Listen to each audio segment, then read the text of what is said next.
रात के ठीक 2 बजे संदीप को लगा जैसे उसकी खिड़की के बाहर कोई खड़ा है। बाहर झांकने पर कुछ नहीं दिखा, लेकिन जब उसने अपना फोन उठाया तो स्क्रीन पर सिर्फ एक मैसेज था, तुम्हारी हर हरकत देखी जा रही है। उसे नहीं पता था कि यह डरावनी सच्चाई की शुरुआत थी। वो अकेला नहीं था, उसके दोस्त रजत और अनुज की जिंदगी भी इस ऐप ने बदल दी थी। तीनों दोस्तों ने मजाक मजाक में एक ऐप इंस्टॉल किया था, वही इनकी सबसे बड़ी गलती साबित हुई। कहानी शुरू होती है। संदीप, रजत और अनुज तीनों स्कूल के दिनों से गहरे दोस्त थे। तीनों का सपना बड़ा था, लेकिन जिंदगी में अपनी अपनी राहें चुन ली थी। संदीप फ्रीलांसिंग करता था और घर से काम करता था। रजत एक मल्टीनेशनल कंपनी में काम करता था और हाल ही में प्रमोशन पाकर मैनेजर बना था। अनुज अपने पिता के खेतों में नई तकनीकों का इस्तेमाल करके खेती को आधुनिक बना रहा था। शाम को जब भी वक्त मिलता तीनों दोस्त एक साथ बैठते थे।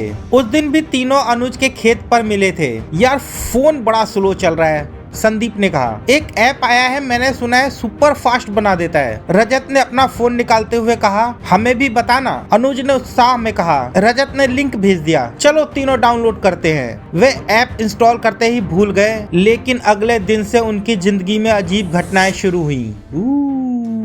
पहला दिन, घर में सन्नाटा और डर। रात को जब संदीप अपने कमरे में अकेला था तो उसने महसूस किया कि उसका फोन अपने आप चालू हो गया। स्क्रीन पर कुछ कोड्स और मैसेज अपने आप टाइप हो रहे थे। उसने घबराकर फोन स्विच ऑफ करने की कोशिश की, लेकिन फोन बंद नहीं हुआ। सुबह उठने पर उसने रजत और अनुज को फोन किया। यार मेरा फोन तो पागल हो गया है, खुद ब खुद मैसेज भेज रहा है। मेरा ऑफिस का लैपटॉप भी ऐसा कर रहा है। कल देर रात अचानक स्क्रीन पर कोई अजीब अजीब से मैसेज आ रहे थे, रजत ने कहा। दूसरा दिन, खेत में एक अजीब खोज।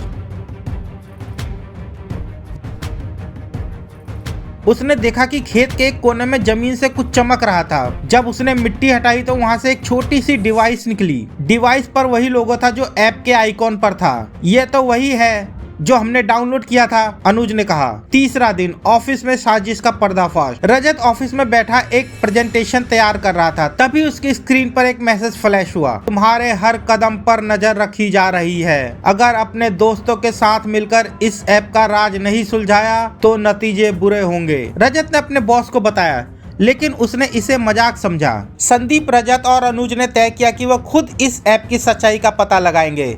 संदीप ने अपने एक जानकार अजय, जो साइबर एक्सपर्ट था, उससे मदद मांगी। अजय ने ऐप को डिकोड करने की कोशिश की। ये ऐप सिर्फ डेटा चोरी करने के लिए नहीं बनाया गया था, बड़ी साजिश का हिस्सा था। कैसी साजिश? संदीप ने घबराते हुए पूछा। ये ऐप तुम्हारे फोन से लोकेशन, कैमरा और माइक के जरिए सारी जानकारी इकट्ठी कर रहा है, लेकिन इससे भी बड़ी बात यह है कि इसे कोई करीबी ऑपरेट कर रहा है। अजय ने जांच की तो एक नाम सामने आया, रजत का बॉस।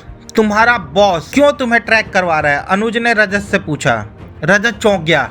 शायद मेरा प्रमोशन इसी वजह से हुआ था। वो चाहता था मैं उसकी हर बात मानूं। लेकिन हम दोनों का डेटा क्यों चुराया जा रहा है? अनुज और संदीप ने एक साथ पूछा। अजय ने बताया, ये सिर्फ तुम्हारे डेटा की बात नहीं, वो एक बड़ा साइबर क्राइम रैकेट चला रहा है। तुम्हारे जैसे लोगों को फंसाकर वो उनकी निजी जानकारी इस्तेमाल करता है। तीनों दोस्तों ने साइबर पुलिस को इसकी जानकारी दी। पुलिस ने एक ऑपरेशन चलाया और रजत के बॉस को गिरफ्तार कर लिया। उसके कंप्यूटर से हजारों लोगों का डेटा मिला, जिसे वो ब्लैकमेलिंग और अवैध कामों के लिए इस्तेमाल करता था। इस घटना ने तीनों दोस्तों को एक बड़ी सीख दी। हर ऐप को डाउनलोड करने से पहले सोचना जरूरी है। छोटी सी लापरवाही बड़े खतरे को न्योता देती है। अंत में तीनों दोस्तों ने अपनी जिंदगी फिर से शुरू की, लेकिन इस घटना ने उनकी दोस्ती को और मजबूत बना दिया। डिजिटल दुनिया के हर कदम पर सावधानी जरूरी है, क्योंकि हर क्लिक के पीछे एक साजिश छिपी हो सकती है।